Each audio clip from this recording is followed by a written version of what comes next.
Finalmente, queridos irmãos e irmãs, chegamos ao Natal. E o evangelho desta noite de Natal é maravilhoso. É Lucas, capítulo 2, versículo de 1 a 14. E é o que nós nos propomos a fazer a partir de agora. Meditar em profundidade o que este evangelho da noite de Natal, e podemos dizer até este evangelho de Natal, quer nos dizer. E o tema que eu escolhi para a liturgia desta noite é Deus se humaniza para salvar a todos. Vou repetir. Deus se humaniza para salvar a todos. Enquanto o poder diviniza a si mesmo para dominar melhor os seres humanos, Deus se humaniza para salvá-los. Esta é a mensagem da véspera de Natal que a igreja escolheu com o Evangelho de Lucas. Pois bem, comecemos a ler este Evangelho. Primeiramente os versículos de 1 a 3. Aconteceu que naqueles dias, César Augusto publicou um decreto ordenando o recenseamento de toda a terra. Este primeiro recenseamento foi feito quando Quirino era governador da Síria. Todos iam registrar-se, cada um na sua cidade natal. César Augusto é Otaviano, o primeiro que assumiu como subtítulo Augusto, que significa digno de veneração. É o poder que se diviniza. Por terra, entendemos toda a terra habitada, ou seja, o Império Romano. Portanto, é o poder que se diviniza para melhor dominar as pessoas e, acima de tudo, para subjugá-las e arrecadar impostos, dinheiro. Porque o censo, na época, servia para isso, para o pagamento de todos os impostos. E o evangelista também nos dá algumas indicações a respeito desse censo. Mas o que o evangelista quer transmitir não é tanto um relato histórico, mas teológico. O censo, na Bíblia, sempre foi visto como um ataque a Deus, pois Deus era o Senhor da terra e dos seres humanos. Então aqui há uma usurpação. E o movimento dos zelotas, por exemplo, nasceu como uma resistência, como um protesto contra essas formas de censo que os romanos impunham naquela época. Prossigamos agora lendo os versículos de 4 a 5 do capítulo 2. Por ser da família e descendência de Davi, José subiu da cidade de Nazaré, na Galiléia, até a cidade de Davi, chamada Belém, na Judéia, para registrar-se com Maria, sua esposa, que estava grávida. Aqui está uma surpresa, pois o evangelista escreve a cidade de Davi chamada Belém. Contudo, na Bíblia, a cidade de Davi sempre foi Jerusalém, a capital, onde este rei começou sua monarquia, seu reino. Bem, o evangelista não concorda. Para ele, a cidade de Davi é Belém. Em Belém, Davi era pastor. Em Jerusalém, ele era rei. O evangelista quer deixar claro que aquele que está para nascer não terá as características de um rei, mas de um pastor. Lucas escreve, para registrar-se com Maria, sua noiva. Literalmente em grego é usado te emenesteumene, aquela que lhe era prometida. E aqui é surpreendente encontrar essa expressão, aquela que lhe era prometida. O matrimônio judeu era realizado em duas etapas. A primeira, o noivado, e a segunda, as núpcias. Bem, aqui está um casal que permaneceu na primeira fase do casamento, o noivado. Este termo noiva suscitou grande escândalo na comunidade cristã dos primeiros tempos. Por isso, no século IV, foi substituído pelo mais adequado esposa, porque de outra forma parecia um casal irregular, que não tinha progredido para a segunda etapa do matrimônio. Mas no texto original, Maria é chamada aquela que está prometida a José. Vejam só vocês, a noiva, portanto. Prosseguimos agora lendo o versículo 6. Enquanto estavam em Belém, completaram seus dias para o parto. Existem algumas tradições lindas, românticas, sentimentais sobre o Natal, que, porém, correm o risco de distorcer a mensagem do evangelista. Vejam só vocês, não é que quando chegaram a Belém se completaram os dias do parto para Maria. Mas, escreve o evangelista, abre aspas, enquanto estavam naquele lugar. A viagem de Nazaré a Belém era feita a pé. Enfim, uma mulher, nos últimos meses de gravidez, certamente não poderia fazer aquele caminho tão longo. Pois bem, prossigamos então. Versículo agora 7 do capítulo 2 de Lucas. E Maria deu à luz o seu filho, primogênito. Ela o enfaixou e o colocou na manjedoura, pois não havia lugar para eles na hospedaria. Então, eles chegaram quando Maria ainda tinha condições de realizar toda aquela viagem. Então, eles chegaram em Belém bem antes da data do parto.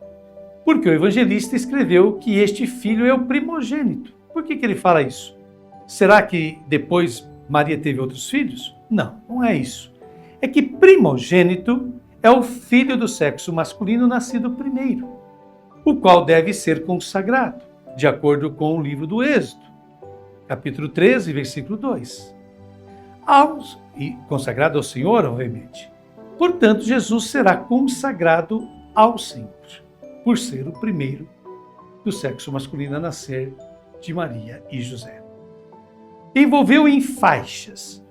Os detalhes dos panos são uma referência ao livro da sabedoria no Antigo Testamento, para indicar que Jesus nasceu como todos os outros seres humanos. De fato, no livro da sabedoria lemos que, abre aspas, envolto em faixas, fui criado entre cuidados. Nenhum rei começou a existência de outra maneira. Para todos é uma só a entrada na vida e uma só a saída. Está no capítulo 7, versículos de 4 a 6, de sabedoria. Então Jesus nasceu como todas as outras crianças. E deitou-o numa manjedoura. Mesmo a manjedoura é uma lembrança do profeta Isaías, onde ele diz que, abre aspas, o boi conhece o seu dono e o burro o coxo, quer dizer, a manjedoura de seu senhor. Mas Israel não conhece, o meu povo não entende. Está em Isaías capítulo 1, versículo 3.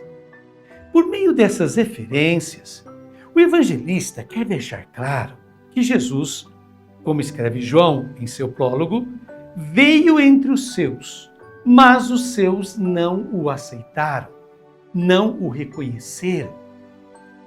E aqui se diz, porque não havia lugar para eles.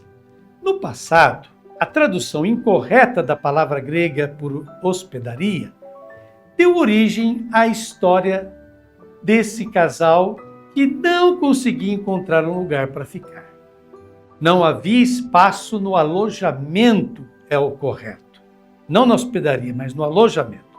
Ora, vamos explicar uma coisa importante. A habitação palestina, a casa palestina, normalmente, é feita da seguinte maneira. Há uma parte esculpida na rocha, esculpida numa rocha, que é a parte mais saudável da casa, segura e limpa, onde os alimentos são armazenados e onde fica a manjedoura. Em seguida, há uma parte em alvenaria, uma única sala, onde toda a vida da família acontece. Portanto, nessa sala única se cozinha, se dorme e se come. Pois bem, quando uma mulher dá à luz, de acordo com o livro de Levítico, capítulo 12, versículos de 1 a 8, ela torna-se impura. Então, tudo que ela toca, ou as pessoas de quem ela se aproxima, tornam-se impuras e não podem estar mais ali. É por isso que não há lugar para ela, para Maria, lá no alojamento, ou seja, nessa sala única da casa. E ela tem que ir para o interior da residência, onde ela está hospedada, e aonde fica a manjedoura, onde se alimentavam os animais. Prossigamos então agora lendo o versículo 8. Naquela região havia pastores que passavam a noite nos campos tomando conta do seu rebanho. Quando o evangelista nos apresenta aos pastores, ele não tem a intenção de retratar os belos personagens de nosso presépio. Naquela época, o Talmud prescrevia que nenhuma condição no mundo era mais desprezada como a do pastor. Os pastores, longe da sociedade civil, não eram pagos, então eles viviam de furtos, não tinham direitos civis, e não podendo ir à sinagoga ou ao templo para se purificarem, eles eram sempre pecadores, sempre impuros, e por isso para eles não havia salvação. Vejam só vocês. Vejamos agora o versículo 9a. Um anjo do Senhor apareceu aos pastores, a glória do Senhor os envolveu em luz. Desse modo, quando o Messias viesse, esses pastores, junto com os cobradores de impostos, na tradição dos judeus, seriam os primeiros da lista a serem eliminados. Isso mesmo. O evangelista escreve, um anjo do Senhor. Pois bem, é a terceira vez que esse personagem, o anjo do Senhor, aparece no Evangelho de Lucas. Por anjo do Senhor, nunca queremos dizer um anjo enviado pelo Senhor, mas é o próprio Deus que se comunica com os seres humanos. Portanto, a fórmula anjo do Senhor, tanto no Antigo como no Novo Testamento, sempre indica o Senhor quando ele se relaciona com os seres humanos. Vejam só vocês. Como eu disse, é a terceira vez que esta expressão anjo do Senhor aparece, e sempre em relação à vida. A primeira para anunciar a vida de João a seu pai, a Zacarias. A segunda vez que aparece o anjo no Evangelho de Lucas é para anunciar a vida de Jesus a Maria. E agora ele aparece para anunciar o Salvador aos pastores. Apresentou-se a eles. Este anjo do Senhor era representado no Antigo Testamento com uma espada desembainhada nas mãos, portanto, para punir os pecadores.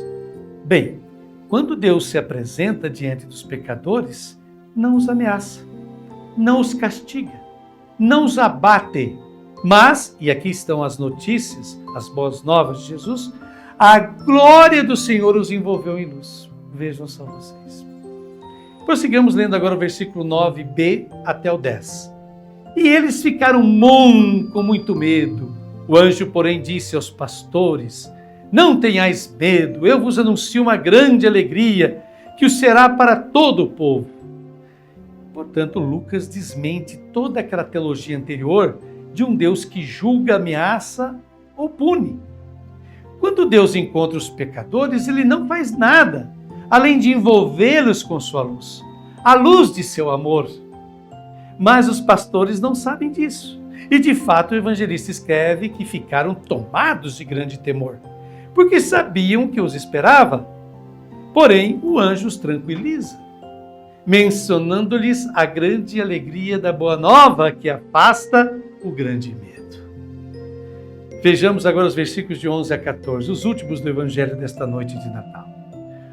Hoje, na cidade de Davi, nasceu para vós um Salvador, que é o Cristo Senhor.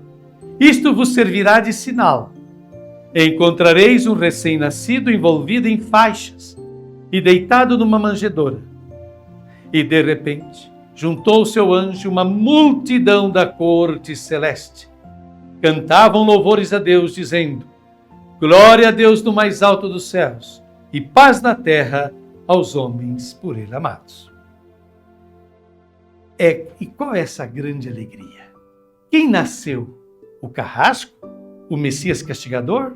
Não, está nascendo o Salvador. Jesus não será um juiz, mas será um Salvador.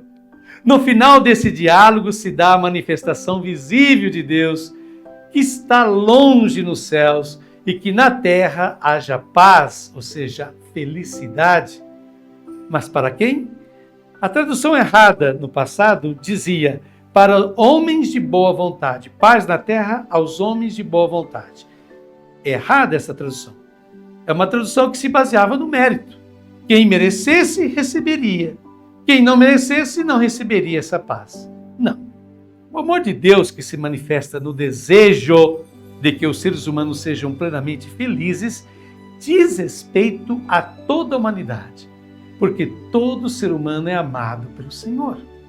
Não há ser humano, esta é a mensagem, qualquer que seja a sua condição, o seu comportamento, que possa se sentir excluído do amor de Deus.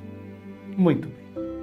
Agora faço minha uma reflexão pessoal e começo citando: a glória de Deus é a vida do homem, e a vida do homem é a visão de Deus. Esta é uma famosíssima frase de Santo Irineu, que viveu no século II depois de Cristo.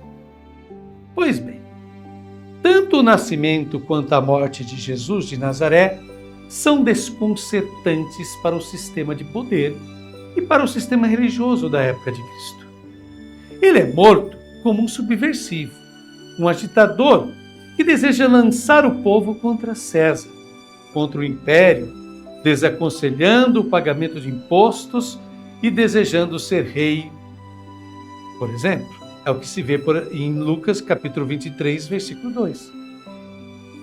Jesus nasce Senhor, palavra grega Kyrios, e também Salvador, palavra grega Soter, contrapondo-se ao imperador romano, a Augusto César, a quem cabia esses títulos. Esses títulos eram de Augusto. Como Frei Madi destacou no comentário, logo no início do comentário dele, o poder humano quer se fazer passar por divino, a fim de melhor dominar e oprimir os seres humanos. Deus se faz ser humano, se humaniza, justamente para salvar esse ser humano dominado. Jesus nasce, segundo a teologia de Lucas, envolvido no plano de expoliação tributária do Império Romano.